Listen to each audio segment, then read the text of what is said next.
सर्वप्रथम मैं मां सरस्वती के चरणों में प्रणाम करती हूँ।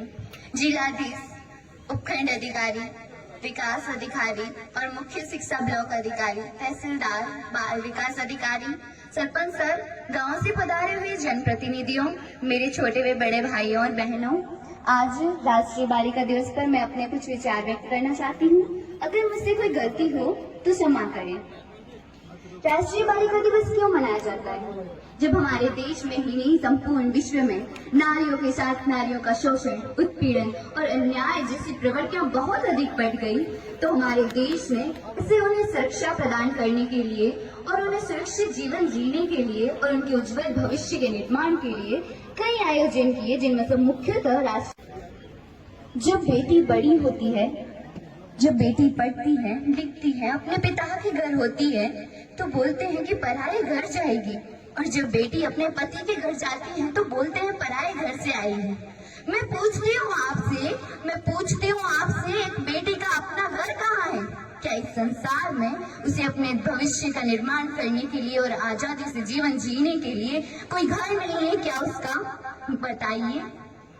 हमारे माँ बाप कर्जा लेते हैं बेटों की पढ़ाई के लिए और बेटियों की विदाई के लिए। बेटी बचाओ बेटी पढ़ाओ जैसे नारे देने की नौबत इस सोसाइटी में क्यों आई है? क्या ये सवाल आप अपने आप से नहीं पूछेंगे?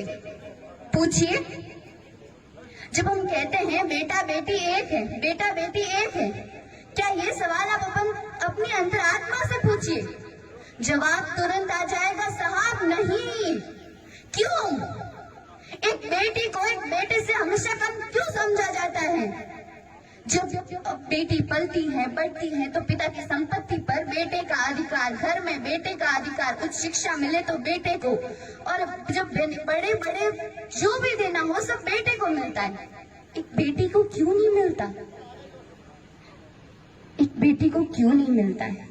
लोग कहते हैं बेटी बोझ है, कभी पिता के लिए, कभी भाई के लिए, कभी पति के लिए, तो कभी बेटे के लिए। हमेशा एक बेटी को बोझ माना जाता है। उसे कभी माँ बनना, कभी बेटी बनना, तो कभी पत्नी बनना, ऐसे बंधनों में कैद कर दिया जाता है। उसे अपने उज्जवल भविष्य के निर्माण के लिए और अपने जीवन के जीने के लिए एक मौका तक नहीं दिया जाता।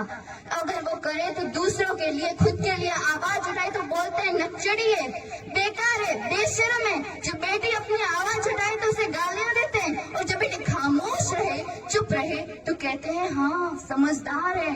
क्यों? हम अपनी आवाज उठाना नहीं जानते? अपने अधिकारों के लिए हम लड़ना नहीं जानते? अरे हम लड़ेंगे भी, हम बढ़ेंगे भी। मैं जीना चाहती हूँ बेटों की तरह, मैं जीना चाहती हूँ बेटों की तरह से गद्दारी का ऐलान न समझा जाए। आजकल के बेटे भी हो जाते हैं घर से रुखसत, आजकल के बेटे भी हो जाते हैं घर से रुखसत। केवल बेटी को ही घर का मेहमान न समझा जाए, केवल बेटी को ही घर का मेहमान न समझा जाए। खाओगे किसके हाथ की रोटियां जब इन्हें पैदा ही नहीं होने दोगे? खाओगे किसके हाथ की रोटियां जब इन्हें पैदा ही नहीं होने दोगे? अरे माँ बाप की जिंदगी में भी ऐसा दिन आता है जब इनके जिगर का टुकड़ा नहीं, बेटियां भी अपना फर्ज निभाती हैं, बेटियां भी अपना फर्ज निभाती हैं। जब PNDT और प्रसव पूर्व निदान जैसी तकनीकों द्वारा एक बेटी को जन्म लेने से पहले मार दिया जाता था, क्या बेटी जन्म लेते ही इतने गुनाह कर देती है जिसे जन्म लेने के जीवन के हर मोड़ पर उन्हें सजाएं दी जाती हैं? तो एक बेटी की पुकार जरूर सुने, माँ, ओ माँ, माँ, माँ मैं भी जीना चाहती हूँ, मैं भी तेरे आंचल में सोना चाहती हूँ, तेरी ममता की ममत्व की कोख में पलना चाहती हूँ। माँ मुझे मार मत, मुझे भी जीने दे, मुझे एक मौका तो दे माँ, मुझे एक मौका तो दे माँ। मैं उस हर कार्य को करूंगी जो तू कहेगी। मैं अन्याय के खिलाफ खड़ी होकर ये लड़ाई लड़ूंगी माँ। मुझे इस दुनिया में आने का मौका तो दे माँ। माँ मेरी पुकार तो सुन, एक तू ही है जो मेरी पुकार सुन सकती है माँ। मेरी पुकार सुन माँ। हाँ जानती हूँ तो कुछ लोगों के आगे मजबूर हुई है माँ, पर तू आवाज उठा माँ, तेरी आवाज को कोई नहीं टालेगा, कोई भी तेरे खिलाफ जाने की हिम्मत नहीं कर पाएगा माँ। एक बार आवाज उठाकर तो देख माँ, मुझे जीने का मौका दे माँ, मुझे जीने का मौका दे। एक बेटी इस तरह पुकार करती है, लेकिन कुछ लोगों की स्वार्थी और दकियानुसी सोच के कारण एक बेटी को पैदा होने से पहले मार दिया जाता है। कुत्ते उन्हें नोच कर खाते हैं कि यही एक बेटी है। जब आप कहते हैं हमारे घर में बहू आएगी, जब बेटी को पैदा ही नहीं होने दोगे तो क्या उनसी बहू लेकर आओगे आप? एक बेटी को स्कूली शिक्षा तक ही सीमित रखते हैं आप लोग, क्यों? कहीं और का नहीं, इसी गांव की एक बेटी का उदाहरण है जिसने 10th में टॉप किया था, लेकिन उसे उसके भविष्य का इस तरह बिना सोचे समझे कत्ल कर दिया गया। 10th में टॉप करने वाली लड़की, सोचो एक बार, सोचो उस लड़की पर क्या गुजरी होगी जब उसके सपनों को इस तरह दफन कर दिया गया था। सोचो, कोई नहीं सोचता बेटी के बारे में। तो अरे बेटी अपनी आवाज उठाई तो अरे चिड़ी है, बेशरम है, ये बोल के उसकी आवाज चुप कर देते हैं। कौन सोचता है एक बेटी के बारे में?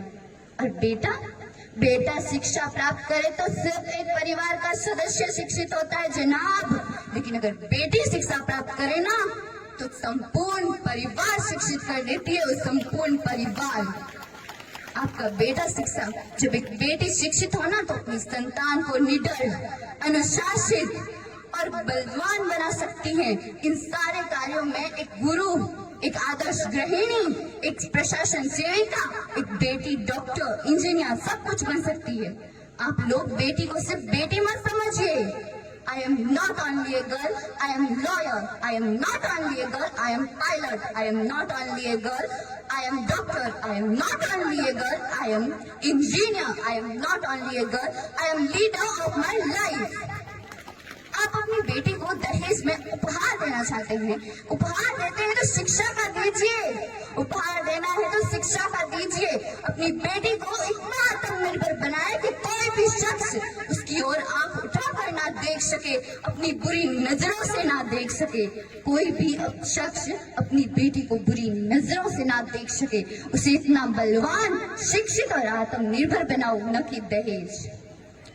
मैं कहना चाहती हूँ अंत में, अभी सब लोगों को थोड़ी जल्दी है तो मैं अपनी वाणी को विराम देना चाहती हूँ, पर आपसे निवेदन, हाथ जोड़कर निवेदन है कि बेटियों को स्कूली शिक्षा तक सीमित मत रखिए, उन्हें अपने उज्जवल भविष्य का निर्माण करने का मौका दीजिए साहब, वो बड़ा नाम करेगी आपका।